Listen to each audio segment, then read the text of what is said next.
ഇനി ചേച്ചിയുടെ വീട്ടിൽ വന്നിട്ട് പതിവ് തെറ്റിച്ചു എന്ന് ആരും പറയണ്ട. രാവിലെ തന്നെ ഒരു കട്ടൻ ചായ കുടിച്ചു കേട്ടോ. ചൂട് കട്ടൻ ചായ ഇങ്ങനെ ഊതി ഊതി കുടിക്കുമ്പോൾ നിങ്ങൾക്ക് ആരെങ്കിലും ഓർമ്മ വരുന്നുണ്ടോ? എനിക്ക് പൊതുവെ കഴിക്കാൻ കിട്ടി ആരെയും ഓർക്കാൻ സമയം കിട്ടാറില്ല. അമ്മ രാവിലെ തന്നെ കൊച്ചുമോളം കയ്യിൽ വെച്ചുകൊണ്ടിരിക്കുവാണേ. രാവിലെ ഞങ്ങൾക്ക് അമ്മച്ചിയുടെ വക നല്ല അപ്പവും ചൂട് ചിക്കൻ കറിയും കിട്ടി. നേരത്തെ ഫുഡ് കഴിച്ചിട്ട് ഞങ്ങളൊന്ന് പുറത്തേക്ക് പോകാൻ പോകും കേട്ടോ. ചേച്ചിയുടെ കൂടെ ഒന്ന് പുറത്തൊക്കെ പോയിട്ട് ഒത്തിരി വർഷമായില്ലേ, അപ്പോൾ ഒന്ന് പുറത്തു പോകാമെന്ന് വിചാരിച്ചു. എനിക്ക് ഡ്രസ്സൊക്കെ ചേഞ്ച് ചെയ്ത് ഒരുങ്ങി ഇറങ്ങി അന്നേരം തന്നെ വീഡിയോ ഫോട്ടോ എടുക്കണം, ഇല്ലെങ്കിൽ ഒരു എന്തിരാലിറ്റിയാണ്. ആദ്യം തന്നെ ചേച്ചി ഞങ്ങളെ കൊണ്ട് പോയത് സ്റ്റുഡിയോയിലേക്കായിരുന്നേ. വീട്ടിൽ നിന്ന് സ്റ്റുഡിയോ പോകാന്ന് പറഞ്ഞ് ഇറങ്ങിയപ്പോൾ ഞാൻ വിചാരിച്ചു വല്ല ഫോട്ടോ എടുക്കാനാണെന്ന്. ചെന്നപ്പോഴാണ് മനസ്സിലായത് സ്റ്റുഡിയോ അല്ല സ്റ്റുഡിയോ ആണെന്ന്. ഇട്ടുകൊണ്ടുപോയ ഡ്രസ്സ് തൊട്ട് എന്തിനാണ് ഇപ്പോൾ ഈ ഫോട്ടോഷൂട്ട് എന്നല്ലേ. ഇത് എൻ്റെ ഡ്രസ്സ് അല്ല കേട്ടോ, ഇത് ചേച്ചി തന്നതാണേ. അവിടെ ചെന്നപ്പോൾ ഏതെടുക്കണം എന്നുള്ള ഭയങ്കര കൺഫ്യൂഷനായിരുന്നു. അതുപോലെ കളക്ഷനായിരുന്നു. മേടിച്ച് തരുന്നത് ചേച്ചി ആയതുകൊണ്ടും പൈസ കൊടുക്കുന്നത് ചേച്ചി ആയതുകൊണ്ടും എനിക്ക് യാതൊരു ടെൻഷനും ഇല്ല.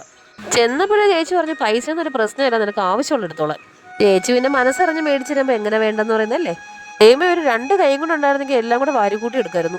പിന്നെ ഒരാൾ മേടിച്ച് തരുമ്പോൾ നമ്മൾ ഒരുപാട് എടുത്ത് ബുദ്ധിമുട്ടിക്കാൻ പാടില്ലല്ലോ. 2 കയ്യിലെടുത്താലേ ബുദ്ധിമുട്ടുള്ളൂ, ഷോപ്പിലും എടുത്താൽ മതിയായിരുന്നു. ഇതിനെയാണ് പറയുന്നത് ഗ്രഹണി പിടിച്ച പിള്ളേർ ചക്കക്കൂട്ടാൻ കണ്ട പോലെയെന്ന്. എടുത്ത 3 ടോപ്പും ഞാൻ മാറി മാറി ഇട്ട് നോക്കി. ആദ്യം എടുത്ത ഇതായിരുന്നു കേട്ടോ. ഈ ടോപ്പ് ആരും ഭംഗി കണ്ടിട്ട് എടുക്കാൻ നിൽക്കണ്ട കേട്ടോ, ഇതിന്റെ കളർ എല്ലാം പോകുന്നുണ്ട്. എടുത്ത് സെലക്ട് ചെയ്ത ടോപ്പ് ഇതായിരുന്നു. ഇതെനിക്ക് ഒത്തിരി ഇഷ്ടപ്പെട്ടു. ഇത് ഇട്ട് കഴിഞ്ഞാൽ എൻ്റെ കൂടെ ഒരാൾക്കൂടെ കയറി വരും, അത്രയ്ക്ക് വലുതായിരുന്നു. അടുത്തെടുത്ത ടോപ്പ് ഇതെനിക്ക് ഒത്തിരി ഇഷ്ടമായി. ഇത് അമ്മയുടെ സെലക്ഷനാണേ. ഇത്രയും വില കൂടിയ ടോപ്പൊന്നും ഞാൻ എൻ്റെ ലൈഫ് പോലും ഇട്ടിട്ടില്ല കേട്ടോ. അങ്ങനെ ഡ്രസ്സൊക്കെ എടുത്ത് ക്ഷീണിച്ചപ്പോൾ കുറച്ചു നേരം സീതുവിനെ വെച്ചോണ്ടിരിക്കാന്ന് വിചാരിച്ചു.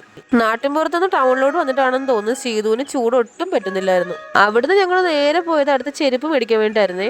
എനിക്കും അമ്മയ്ക്കും മോനും ഏത് ചെരുപ്പ് എടുത്തിട്ടും ഇഷ്ടപ്പെടുന്നേ ഇല്ലായിരുന്നു. അവസാനം കടക്കാരൻ തല്ലി ഇറക്കുന്നതായപ്പോൾ കൈ കിട്ടിയത് എടുത്തോണ്ട് ഇറങ്ങി. അത്തപ്പൂക്കളം ഇട്ട മാതിരിയുള്ള ചെരുപ്പ്. ഫുഡടി is a main process, you know. Main പരിപാടി ഫുഡടി ആണെന്ന്. മെനു കാർഡ് എടുത്ത് വെച്ചിട്ട് ചേച്ചി ഓരോ ഐറ്റംസിന്റെ പേര് പറഞ്ഞു. എനിക്കിതൊന്നും ആലുവ മണപ്പുറത്ത് പോലും കേട്ട പരിചയമില്ലാത്തതുകൊണ്ട് ഞാൻ എല്ലാത്തിനും തലയാട്ടുന്ന മമ്മയെ പോലെ തലയാട്ടി ഇരുന്നു. ആദ്യം ഞങ്ങൾ ടേസ്റ്റ് ചെയ്തത് ബർഗറായിരുന്നു. പിന്നെ അങ്ങോട്ട് ഐസ്ക്രീം വന്നു, ഫ്രൂട്ട് സാലഡ് വന്നു, മൊജിറ്റോ വന്നു. അങ്ങനെ എല്ലാം ഞങ്ങൾ ട്രൈ ചെയ്തു. നല്ല ചൂട് സമയത്ത് ഈ തണുത്തതൊക്കെ കഴിക്കുമ്പോൾ ശരീരത്തിനും മനസ്സിനൊക്കെ വല്ലാത്തൊരു കുളിർമയായിരുന്നു. ഈ മൊജിറ്റോ എന്നൊക്കെ ഞാൻ എവിടെയൊക്കെ കേട്ടിട്ടുണ്ട്, പക്ഷെ ഇന്ന് വരെ കണ്ടിട്ടോ കുടിച്ചിട്ടോ ഇല്ലായിരുന്നു. അങ്ങനെ ചേച്ചി വിചാരിച്ചപ്പോൾ ആ ഒരു ആഗ്രഹവും സഫലമായി. മോൻ പറയുക പനിയായിട്ടിരിക്കുമ്പോൾ ഐസ്ക്രീം കുടിക്കാൻ ഭയങ്കര സുഖമായിരുന്നു. ഞാൻ പറഞ്ഞു ഇഞ്ചക്ഷൻ 3 കൂടുതൽ ഇട്ടുമ്പോൾ ഇതിലും സുഖമാണെന്ന് പറഞ്ഞു. ഈ ഫുഡ് വേസ്റ്റ് ആക്കാൻ പാടില്ലെന്ന് ആരോ പറയുന്നത് കേട്ടു, അതുകൊണ്ട് ഫുള്ള് കഴിച്ചു. അങ്ങനെ ഷോപ്പിങ്ങും ഫുഡടിയും കറക്കും ഒക്കെ കഴിഞ്ഞിട്ട് ഞങ്ങൾ നേരെ ചേച്ചിയുടെ വീട്ടിലേക്ക് പോവാം. നിങ്ങളാരും പോകല്ലേ, ഒരു കാര്യം കാണിച്ചു തരാം. സീതുട്ടിക്ക് ചേച്ചിയുടെ വക ഒരു സമ്മാനം ഉണ്ടായിരുന്നു. അങ്ങനെ സീതുട്ടിക്ക് സീതുട്ടിയുടെ ചേച്ചിയമ്മയുടെ വക ഒരു കൈച്ചെയിൻ കിട്ടി. ഇവിടെ നടക്കുന്ന ചെറിയ ചെറിയ കാര്യങ്ങൾ നിങ്ങളുടെ മുന്നിൽ എത്തിക്കുമ്പോൾ ഞാൻ ഒരുപാട് ഹാപ്പിയാണ്. ഇതാണ് കൈച്ചെയിൻ. എങ്ങനെയുണ്ട്, ഇഷ്ടമായോ നിങ്ങൾക്ക് എല്ലാവർക്കും? സീതുട്ടിയുടെ കയ്യിലിട്ട് കൊടുത്തപ്പോൾ അവളും ഹാപ്പിയായി. ഇവിടെ ഇച്ചിരി ആളും ബഹളവും ഒക്കെ കൂടുതലായതുകൊണ്ടാട്ടോ വോയിസിന് ഇച്ചിരി ക്ലിയർ കുറവ്. അപ്പൊ നമ്മുടെ ചാനൽ എല്ലാവരും സബ്സ്ക്രൈബ് ചെയ്ത് സഹായിക്കണേ. ഇന്നത്തെ വീഡിയോ ഇത്രയേ ഉള്ളൂ. ടാറ്റാ.